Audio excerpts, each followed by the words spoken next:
রাষ্ট্রপতি শাহাবুদ্দিনের পদত্যাগের ঘোষণা।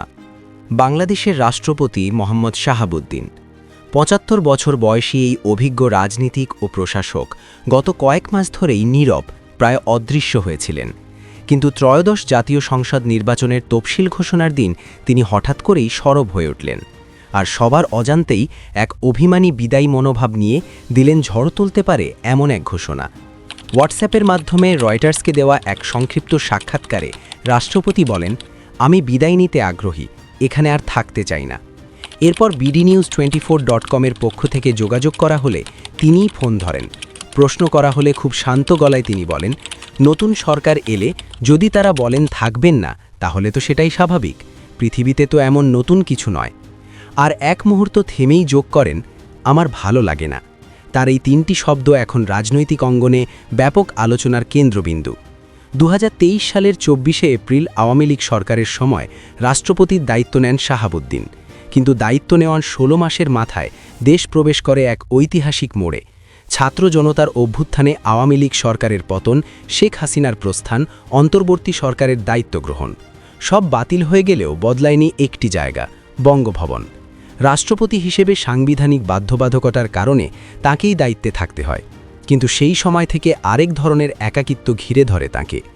রাষ্ট্রপ্রধান হিসেবে যেসব সুযোগ, যোগাযোগ আর সম্মান স্বাভাবিকভাবে থাকা উচিত, তার অনেকটাই যেন ধীরে ধীরে সরে যাচ্ছিল তার কাছ থেকে। রয়টার্সকে দেওয়া সাক্ষাৎকারে রাষ্ট্রপতি বেদনাভরা কণ্ঠে বলেন, প্রায় ৭ মাস ধরে প্রধান উপদেষ্টা মোহাম্মদ ইউনূস আমার সঙ্গে কোনো বৈঠক করেননি। আমার প্রেস ডিপার্টমেন্ট কেড়ে নেওয়া হয়েছে, সব কনসুলেট ও দূতাবাস থেকে আমার ছবি সরানো হয়েছে এক রাতেই। তিনি বলেন, এতে মানুষের কাছে ভুল বার্তা গেছে, অনেকে ভাবতে পারেন তিনি হয়তো আর রাষ্ট্রপতি নন। আর এই ঘটনাকে তিনি বলেছেন অত্যন্ত অপমানজনক। তিনি অভিযোগ করেন, ছবি সরানোর বিষয়ে চিঠি লিখলেও কোনো সাড়া পাননি। অভ্যুত্থান ও পরবর্তী ঝড়ও এবার এসেছে। অভ্যুত্থানের পর কয়েকটি সংগঠন রাষ্ট্রপতির পদত্যাগের দাবিতে আন্দোলনও করেছিল, কিন্তু সরকার জানিয়েছিল রাষ্ট্রপতিকে সরালে সাংবিধানিক সংকট তৈরি হবে। রাষ্ট্রপতি নিজেও তখন খুব কমই বাইরে যেতেন, রাষ্ট্রীয় দিবস ছাড়া তাকে জনসমক্ষে দেখা যেত না। সাংবাদিকদের কাছেও তিনি ছিলেন কার্যত অপ্রবেশ্য। কিন্তু তফসিল ঘোষণার দিনে হঠাৎই সব নীরবতা ভেঙে সাক্ষাৎকার দিলেন নিজেই। তার ভাষায়, নির্বাচন না হওয়া পর্যন্ত আমাকে দায়িত্ব পালন করতে হবে, এটাই সাংবিধানিক নিয়ম। কিন্তু দায়িত্ব পালন আর মন থেকে থাকতে চাওয়া, এই দুইয়ের পার্থক্য এবার স্পষ্ট করে দিলেন শাহাবুদ্দিন। পাবনায় ছাত্রজীবনে ছাত্রলীগের নেতা ছিলেন তিনি। মুক্তিযুদ্ধে সক্রিয় ভূমিকা রেখে পরিচিত হন সাহসী তরুণ হিসেবে। ১৯৭৫ সালে বঙ্গবন্ধু হত্যার পর রাজনৈতিক নির্যাতনের সময় তাকে কারাবরণও করতে হয়। পেশাগত জীবনে তিনি দীর্ঘ সময় বিচার বিভাগে দায়িত্ব পালন করেন। জেলা ও দায়রা জজ থেকে শুরু করেছিলেন ২০০১ সালের নির্যাতনের তদন্ত কমিশনের প্রধান। পরে দুর্নীতি দমন কমিশনের কমিশনার হিসেবেও দায়িত্ব পালন করেন। আওয়ামী লীগের উপদেষ্টা পরিষদের সদস্য হন ২০২০ সালে। সবশেষে ২০২৩ সালে দেশের ২২তম রাষ্ট্রপতি হিসেবে দায়িত্ব নেন তিনি। এবার কি সত্যি বিদায়ের সময়?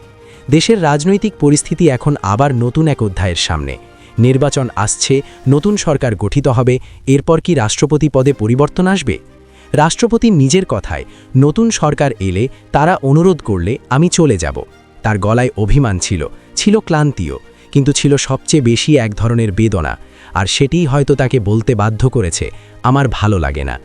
বাংলাদেশের রাষ্ট্রপতি শাহাবুদ্দিনের এই অভিমানী মন্তব্য দেশের রাজনৈতিক অঙ্গনে নতুন আলোচনার জন্ম দিয়েছে। এখন সবার নজর নির্বাচনের পর নতুন সরকারের দিকে, আর অপেক্ষা, রাষ্ট্রপতি শাহাবুদ্দিন কি সত্যি বিদায় নেবেন, নাকি পরিস্থিতি আবার বদলাবে?